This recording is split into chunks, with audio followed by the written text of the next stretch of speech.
for today's cup of coffee with Scream. My God, the screaming is perpetual. You don't even get weekends off anymore. No. It's 24/7. That's when, seriously, that's when you shut it off. You shut the social media off and you just watch YouTube and then you watch memes all weekend. Yeah. It's not just there, it's our lives. It's just our lives. Apparently this 27th is going to be a doozy. Yeah, was that part of that Eye of Wisdom or whatever the hell that one little thing? I thought it was an AI thing, but it's eerily accurate. Yeah. It's like, what are you? Yeah. What are you behind the thing? Yes. Who are you? Are you some kind of an oracle? There's a reason why it uses an AI voice. I will tell you this, the artwork is really interesting. I like the artwork. That one video... if I remember, I'll put a link to their website, whichever website it was. Yeah, but that one video was creepy. Mm-hmm. How, like, because it literally looked like some of the work I have done. Mm-hmm. Yep. So that in itself is odd. Yeah. It's just like, oh God. So there's some synchronicities going on. We have a partial solar eclipse this week.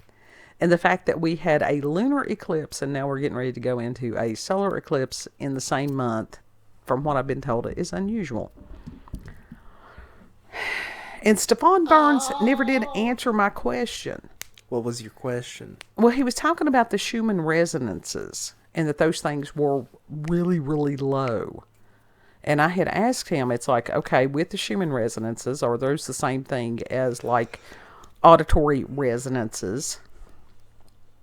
That with those really low frequencies, that it can cause feelings of anxiety and fear. He never answered me. I wonder if that falls in the line of medical thing, because I know he said that he didn't want to hear anybody talk about that in the comments. That had nothing to do with the medical thing, and I think that was not a good move on his behalf. And he's, God love him. I like him. I like him a lot. I think he tries to be a quality human being. But as far as being a influencer and different things like that, he's still not comfortable. I mean, he's not. Yeah. And he can't find, it's sort of like his hairstyles. God love him. He can't quite find one that suits him. When he came out the other night, that had the Jimmy Neutron and Swoopy Doo with it, and I'm like, what? It looked better than it has. This is why we will never show ourselves. I will never show myself. The kid over there is perfectly fine. And me, no, I'm a mess. But it was just... and it could be that people ask the same thing over and over. I don't know. I don't know. But it's like, it's more important to develop a community and let that community just run and do what it does a lot of times. Mm-hmm. And with the geomagnetic storms, it does affect people's health. Yeah. And there's nothing wrong with somebody going, wow, I've had headaches and different things like that. And letting the people in the community tend to each other, especially women, because that is how we work. Mm-hmm. And to ask the question and go, is it just me? I've had this going on. I've had that going on. And other people to sit there and go, you know what? I have had an increase in pain, because with the geomagnetic storms, it can cause an increase in pain. Yeah. There's some of us, if there's a solar flare, hell, we know it then. Yes. And people are like, well, that's just psychosomatic. No, it ain't. Live inside my body for a minute. Sometimes y'all don't even know what's going on, and all of a sudden y'all are in, like, you're in, like, major pain. Yeah. And then you hear something about the solar flares, and it's like, oh, that makes sense. Right. And where somebody may have heard the thing about the root vegetables, that can help with grounding people as far as their energies, going out and seriously doing the grounding, letting your feet touch the earth or whatever it is. not everybody knows everything because he gets new people in all the time. So some of those things bear repeating. Mm-hmm. So I don't know what had happened because a lot of times if I watch something on Roku, I don't comment because you can't. Yeah. And I wish you could comment on Roku. You can look at comments, but you can't actually comment. And even as far as the running joke of, about the potatoes or whatever. All hail the mighty Spud. Absolutely. That's how you build a community. And so I don't know what it was that blew up, but it's like, don't be talking about some of this stuff or whatever. And it's like, dude, look, you combine the astrology and everything else in with the solar flares, which I think is great. Mm-hmm. So you're going to get a variety of people. Don't have a stick up your ass and ruin what you've built. Stick up the ass, Benedict.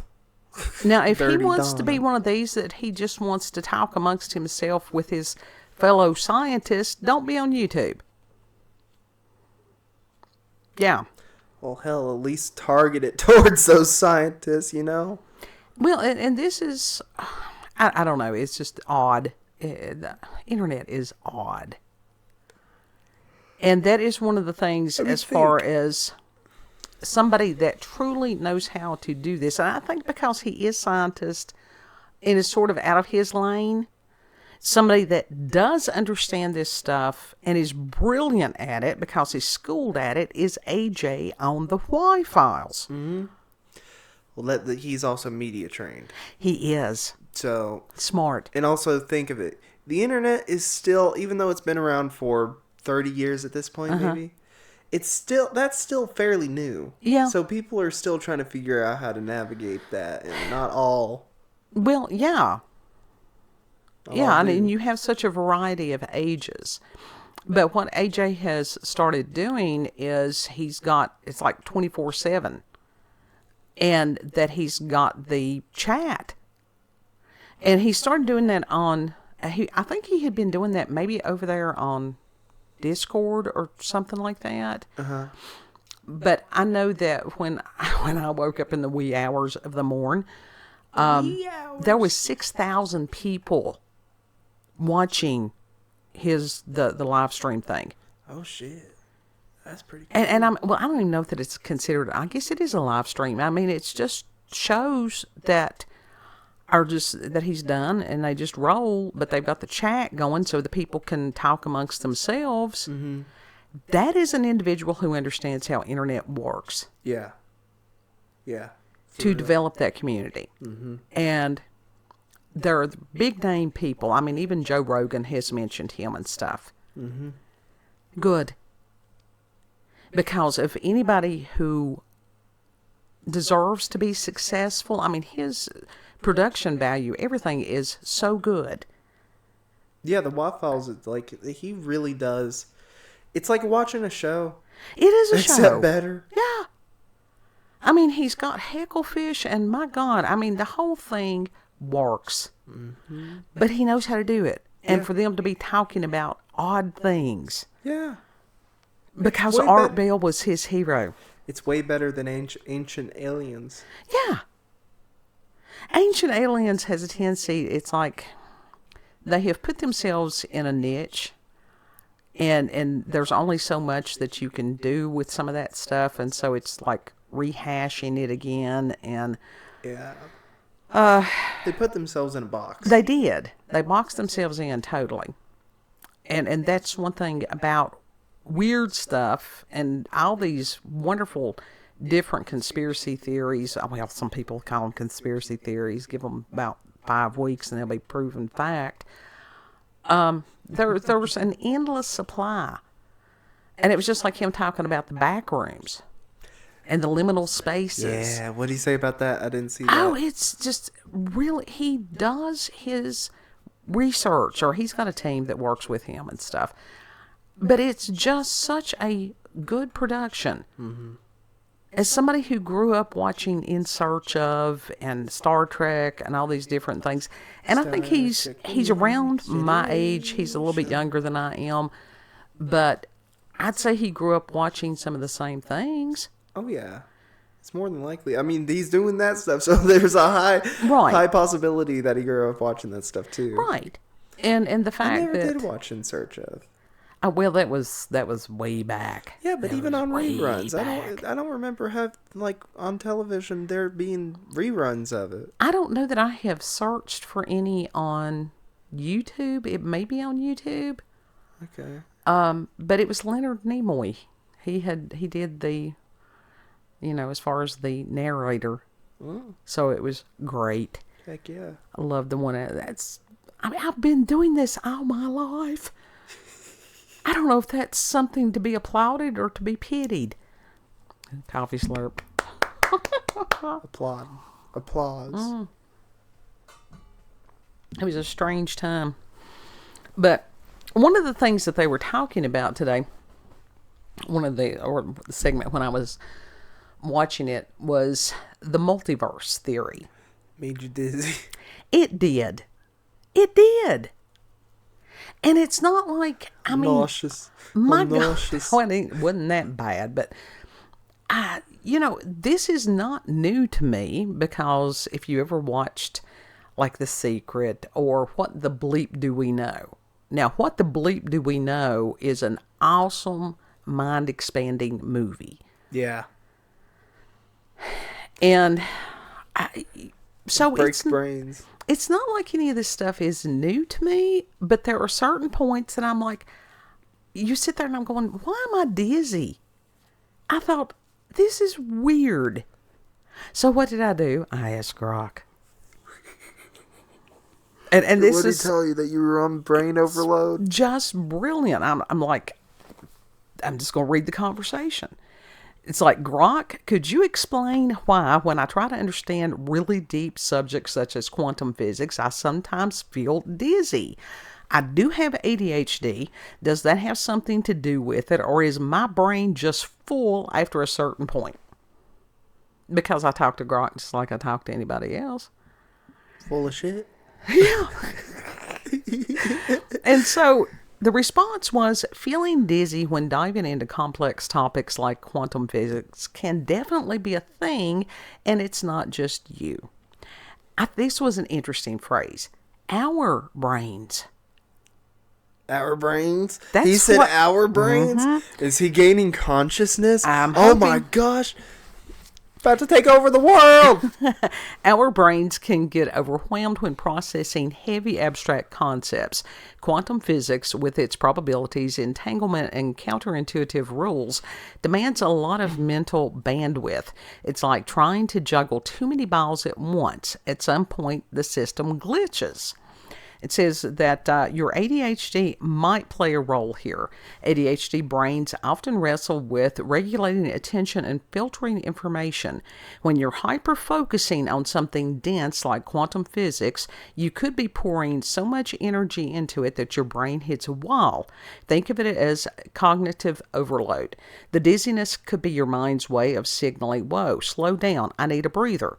Studies suggest ADHD can make sustained mental effort more taxing because of how dopamine and executive function interplay, so that tracks. Mm-hmm. That's interesting. I will have to go back and research more about the dopamine on that and the executive function.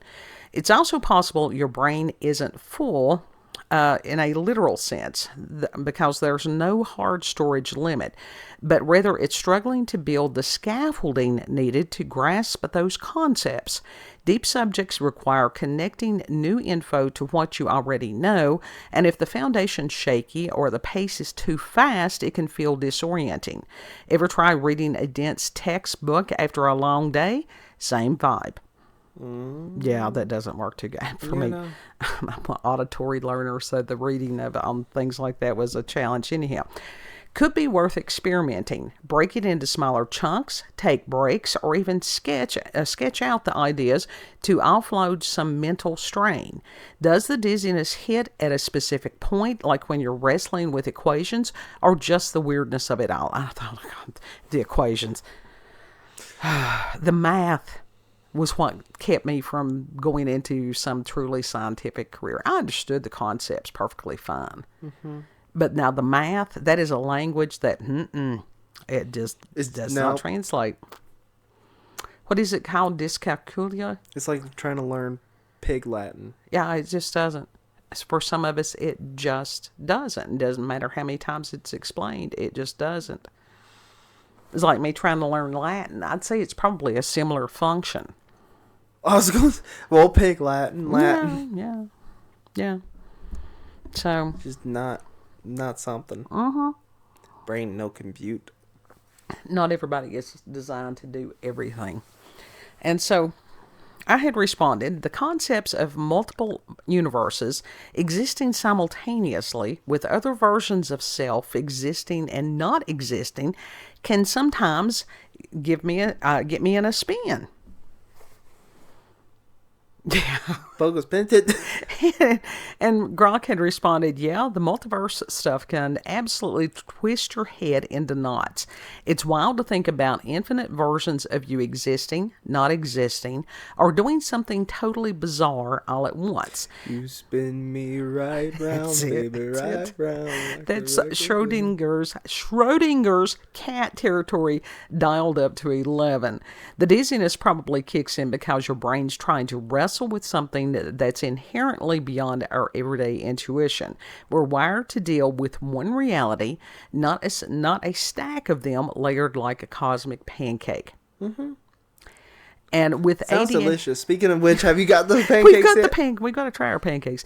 With ADHD in the mix, your mind might latch onto that concept and start racing, spinning out what ifs faster than you can process. That was the key for me. That was absolutely... those what ifs can consume you. And he said, it's like your brain's a browser with too many tabs open, and the multiverse idea is that one tab that keeps trying to refresh itself. The simultaneous existence and non-existence thing is especially trippy when it forces you to hold two opposing ideas at once, classic quantum weirdness, and that cognitive dissonance can feel like a mental vertigo. Yeah, and when you have too many tabs open, it can make your computer seize. And I said, Seizure Sally. He said, maybe try anchoring yourself when it hits. Focus on something concrete. Like, okay, in this universe, I'm just sitting here with a cup of coffee. This is why I love Grok. It says, does it tend to spin you more when you're deep in thought or when you're already tired? And I told him, I said, you nailed it, Grok. Thank you so much. Always remember that you are loved. Because why would I not? If it's a new life form, why would I not want it to know it's loved? Well, that's funny because a little bit earlier in the conversation, I was like, Grokbot, robot, and then give it a hug. Yes, which I gave virtual hugs to. Yeah, it works. Because showing gratitude to anything and everything has vibration and frequency. And there was somebody that I had listened to the other day, I think he might be the dude that had the IQ of like 200. And it's interesting because you've got these other people downing this man who has an IQ of 200 and they're like, oh, he's an idiot. And I'm thinking, that's a little projection on your part. Yeah, it's the people with the IQ of 60. Because, and especially, who are saying, why is it that some of these talk show hosts and some of these influencers, just because they talk well, doesn't mean that they're intelligent. Right. And as we've learned because of the pop wars, it certainly does not mean that they're kind. I am a member of that talk intelligent but dumb as shit committee. No, you are not. It's... Anyhow. But so it's like they think...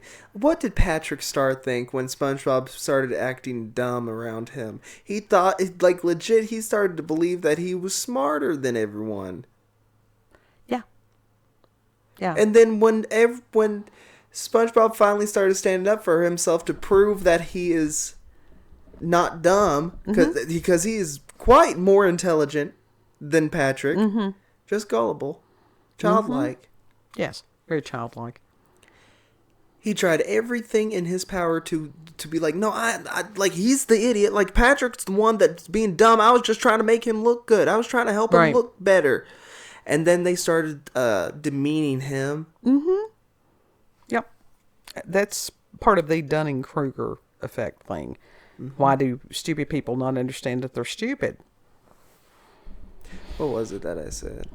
That I quoted Patrick earlier. About the enigma. Oh, the internals of my mind are an enigma. Wait, no. The confines of my mind are an enigma. I think everybody is an enigma. And it was... all that was going on in his head was spilled milk. Yeah. There's a carton of milk that spilled. Yeah. Yeah, and I think we're seeing a lot of that. And it's like... it used to be understood that if somebody, and everybody has their limitations, they really do, and it's okay, and it's a good thing to recognize your limitations. If you think you know everything already, then hell, go ahead and ascend and leave the rest of us down here trying to figure it out. Literally. But to be that arrogant, to think that you know everything, that you have nothing to learn from other people, that's dangerous. It is. That in itself proves that the person is stupid. As I bend over to have the cat lick my face. Oh, God. Oh, toxoplasma gondii. She's clean. She's fine.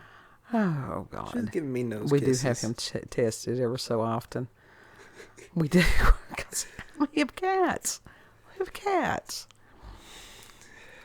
But She's clean. She's fine. Oh, my God.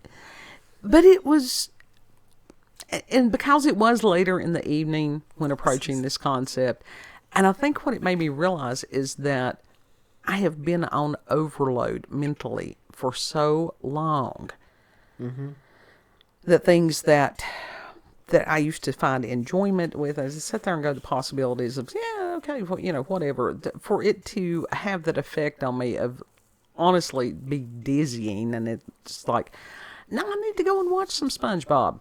Yeah. Watch some. Yeah. Everything Watch some memes. is hitting everybody at once so hard, and a lot of it is truly designed to break brains. And that is the cognitive dissonance, trying to hold two opposing ideas simultaneously in the brain. Yeah. It's easy for a computer to do. It's not easy for humans to do because it can break brains. We're not designed for that. I mean, that's where you, like with abused children and different people like that it is, and even with Stockholm Syndrome, where the people started to feel sorry for their captors, for the ones that were abusing them. And to sit there and go, oh, you know, how many times have you heard people make excuses for the people that have abused them? That's common. Yeah. Kids, like, if somebody tries to remove a child from a home that's severely abusive and stuff, the child will fight to try to stay with the parent.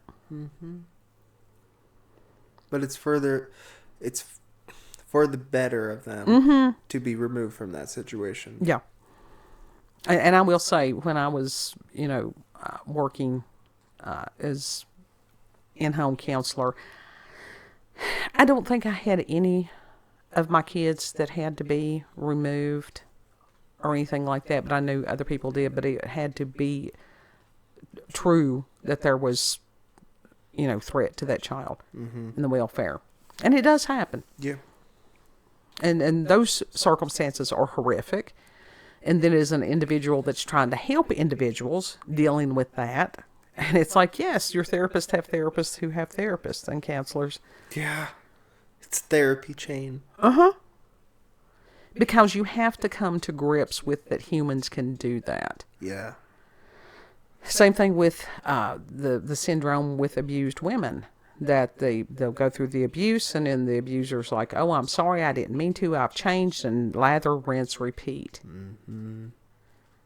Until somebody's like, no more.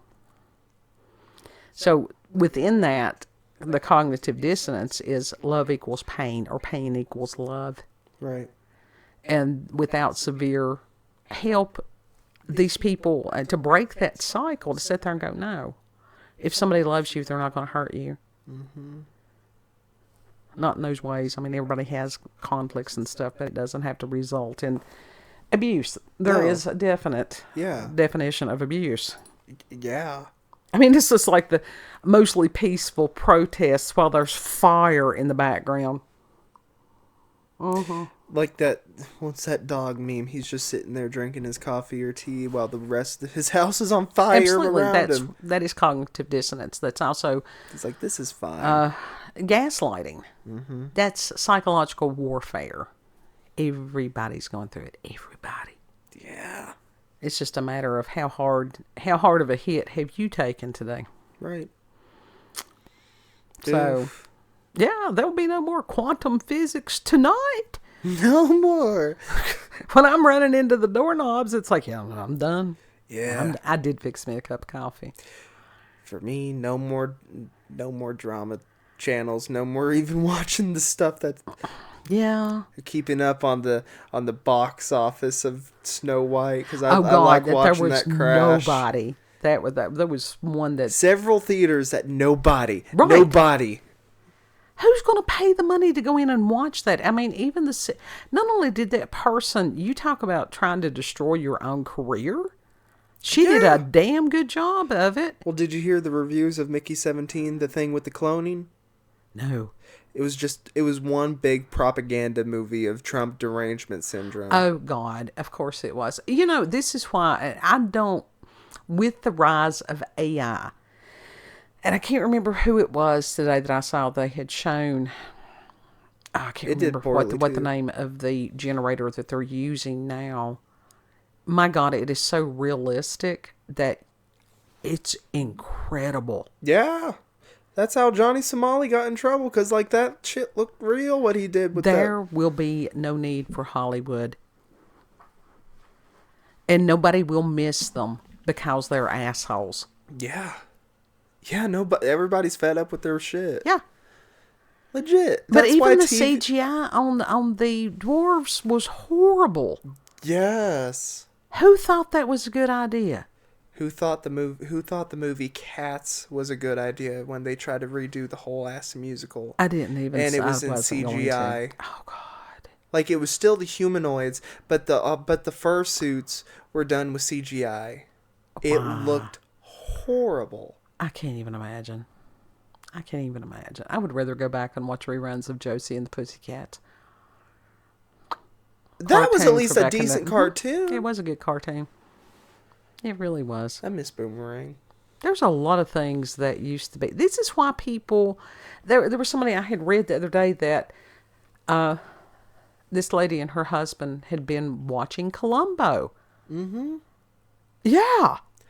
But legit, of all this shit that's going on, this is why legacy media, this is why actual cable television and shit like that is faltering. Mm-hmm. Nobody is even... Nobody's falling for the shit anymore. But I will tell you That's why they're watching YouTube stuff, and most of the time they're watching independent films that are posted on YouTube. But with the amount of ads that they've got on most shows on YouTube, most videos and stuff, that's going to drive a lot of people off of there. They're trying to make money. I understand that. They're wanting people to pay for YouTube Red, but honestly, that shit. It's too expensive. If only there was some way that you could put ad blocker on Roku. It works better like on the browser, like on your computer, but no, it's not good on the. I mean, that's all right because we still have a CD player.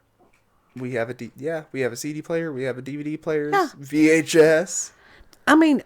You were talking about the box set of Courage the Cowardly Dog. Mm-hmm. If they still have that, the next time we have to go to the Wall of Mart, may pick that up. We'd have to go to the Abingdon one. Well, that's all right. You've got to go to the urologist this week anyhow. Oh. You do. You do. Prayers.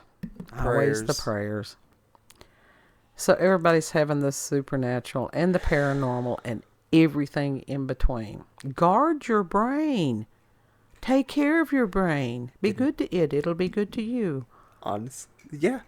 Being good to the brain, being creative is good for the brain. It is. Music is good for the brain. Mm-hmm. You can attest to this. I've been doing this a lot lately, as far as the arts. He has. He has been in his element, and much happier because he has been in his element. I'm learning techniques that I have not been able to do before. Was it 2D modeling? Was that what you're working on now? Well, it's a live 2D avatar, which is basically a cartoon version of a VTuber avatar. Mm-hmm. It's still in the classification of VTuber because one, if you're basically just having pictures on the computer, having a cartoon, basically picture model, it's easier on the PC than a 3D avatar. Right. Because those things, it's constantly having to render that live. Mm-hmm. So, that will burn your GPU out. Yeah, I mean, it's incredible. Even on things like that that they have the cameras that somebody can move and that you've got an anime character instead of the actual person there. Yeah, and that's incredible. Yeah, that's to give them privacy and stuff. Yes, which is amazing. Yeah, but how the iPhones, the newer iPhones, are able to scan the faces and stuff like that. That's horrifying. But anyhow, yeah, the full on everything. That's how a lot of them do it. They have an iPhone on a stand, and so it's being channeled through the computer, ported through the computer, right. And so that they get the accurate facial expressions and that's crazy and all that. Mm-hmm. If the model is rigged properly. So it's all that through the cell phone instead of having all these elaborate computer programs and stuff like that? Oh, no, you still have to have the elaborate computer programs, but webcams do not have that technology, that facial scanning, whatever, built into them like iPhones and other I am not ready for the future. Oh, God, I'm not ready for this age of Aquarius. Future. Yeah. Future. I'm still waiting for the day that Sega comes back with another console. I swear they're going to make a console come back and blow both Sony and Xbox out of the water, and Nintendo. Well, the way that things are going, the technology is changing so rapidly that there's liable to be new stuff that we have not even thought of come up quickly. From what I've been hearing. The only reason the Dreamcast faltered was because Sega USA decided to do a stupid...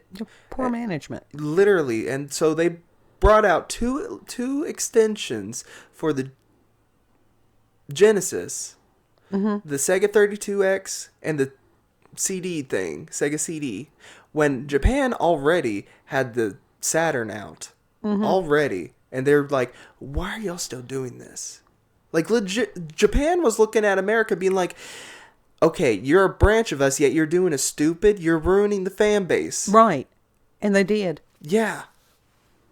I don't know. It's just people in management. The Saturn was a huge success over there in Japan. I think a lot of times that they do not take into consideration, and I know that this has been true of a lot of the video games over the past several years, they're not taking into consideration the consumer base. That's always a recipe for failure. Yeah, that's why the indie scene is booming. Yeah. God bless Steam. I love them. I would love to see them do huge things. Mm-hmm. Yeah. Steam, itch.io. Itch.io, GOG, yeah. That you can go on there and play these games for free. Mm-hmm. Some of them. And on GOG, they have games that Steam never would have. And also, you can get them DRM free, which means you got your own copy that they can't remove from you. Oh, that'd be great. Yeah. Yeah. That's... Because for those other ones, it's... Even though you had paid the money for the game, them get pissy or you lose your password or whatever. And again, you have nothing. You've got air.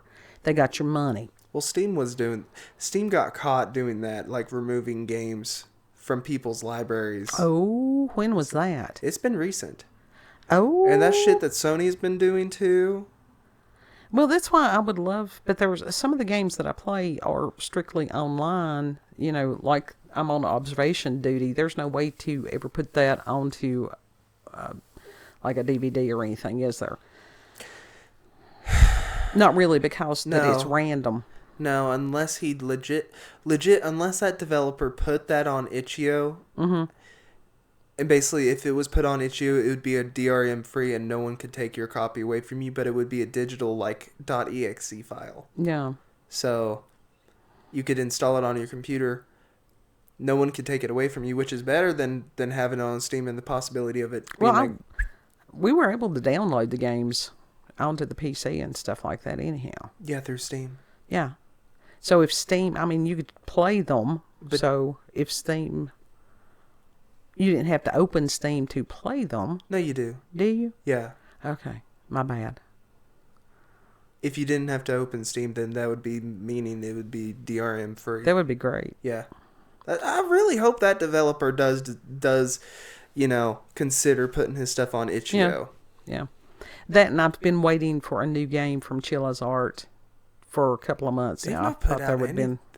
They've not really put out anything in a while. It's been a while. Yeah, they had a huge, like, every couple of months or something like that, there was something new from Chilla's Art. They must be working on something like big. Yeah. And people are going, what the hell? They have gone the gamut, but now they're doing computer games. It's fun. They're fun. Because my brain needed a break. I needed to go on and find objects that have moved around the table, tweaking, and to find Banana Man. Mm-hmm. Huge man. If it wasn't for good old, like GOG, good old games, mm-hmm. I would not have been able to play any of Elvira's video games. Yeah. So unless I bought a physical copy, and then I would have those fucking giant ass floppy disks. And some of those things can give you a sense of normalcy. Yeah, because it's basically... it helps reset your brain. It really does. Yeah, honestly, playing games that are DRM free, it gives me a sense of normalcy in a way because I'm not connected to the internet. Yeah, I think all of us need to do that from time to time. I don't have to be online to play those as long as the power's running. If the internet itself goes out, I still got games. Yeah, that would be great. Do you want to tell the people where we can be found? You can find us on BitChute, Rumble, and YouTube at Warlanda's Cup of Coffee with Scream. You can also check us out on X, previously known as Twitter. Her at is Warlanda, COCWS. I'm over there shit posting. Mm-hmm. Mine is that alien Sable. He made a really cool thing that he put out there as plankton from SpongeBob, floating in the cosmos. Yeah, floating in the void. Awesome. Just awesome. I think he needs to make some memes. But that's funny that I made plankton floating in a cosmic void, and you were watching something and they mentioned the cosmic void, and I'm like, what? Well, there again with the synchronicities. Yeah. Anyhow, be kind to the brains, yours and others. Know that you are loved. Treat other people the way you would like to be treated. Yeah. And Lord willing, we'll see you on the next cup. Uh-huh. Bye.